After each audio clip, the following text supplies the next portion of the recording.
stations, cable TV. There was no VCR, there was no computers, there was no internet. We only had TV. No? Many of you have 4 channels. For some of us, farther down the city, we only have 1 or 2 clear channels. No? So those were the days. No? But even then, I guess many of us were happy. We did not have psychologists. We did not have dyslexia. We did not have any of those sicknesses. We were just happy. And at the end of his post, Lenton asked, how did we survive?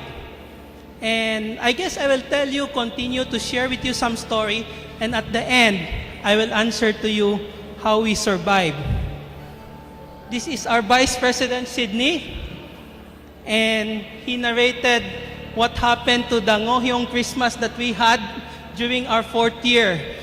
He said during our Christmas, we only had 1 piece of Ngohyong, 1 piece of puso, 1 canteen meat roll, and it was 97% roll and 3% meat.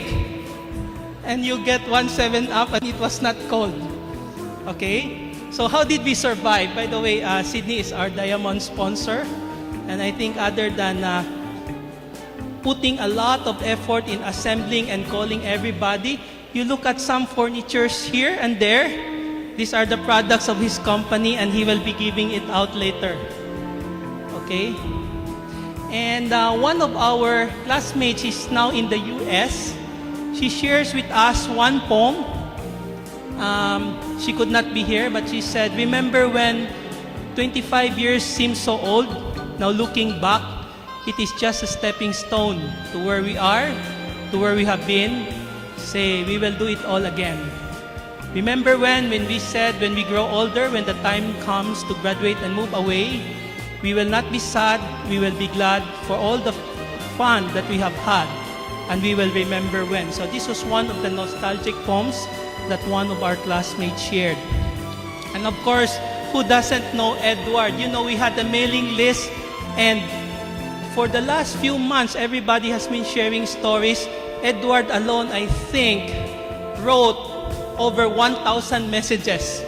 And in there, he poured her heart out, and he confessed how many times he cheated. No? But first, he said he would like to thank Go Guat Peng and Chen Lifu because he believed that his schooling in Cebu Eastern was very important and he was able to get free tuition. And that's the reason why he is a successful executive now in Taiwan. And he also shared some stories when during that time when he was still in grade 1, grade 2, I guess some of you still remember the jeepney fare was only 10 centavos. During recess, we go out and drink tauni and you had a choice between getting one in 10 centavos and one of 15 centavos. Burger was only 30 centavos and the soft drink was 10. And he said, and he gave a very graphical story about how he cheated and was caught during his first year. Okay?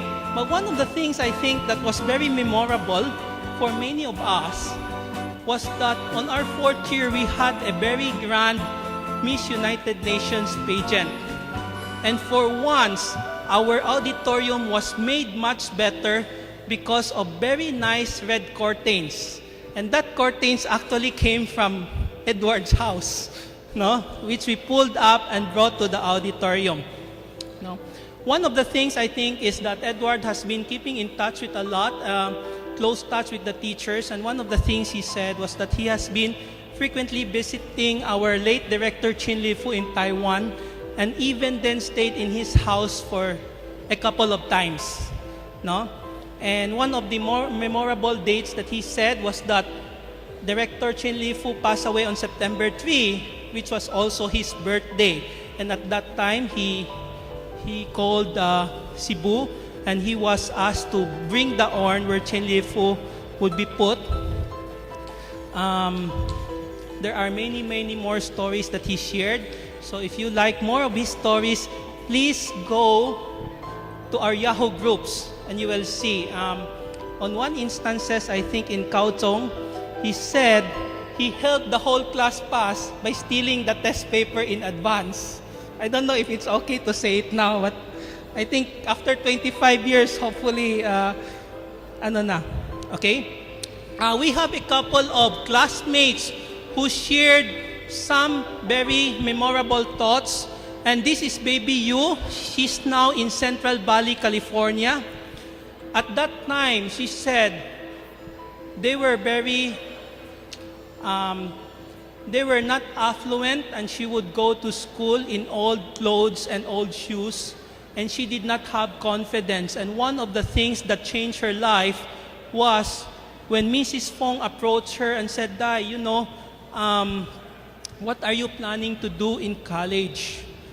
And she said that she did not have any idea, and it was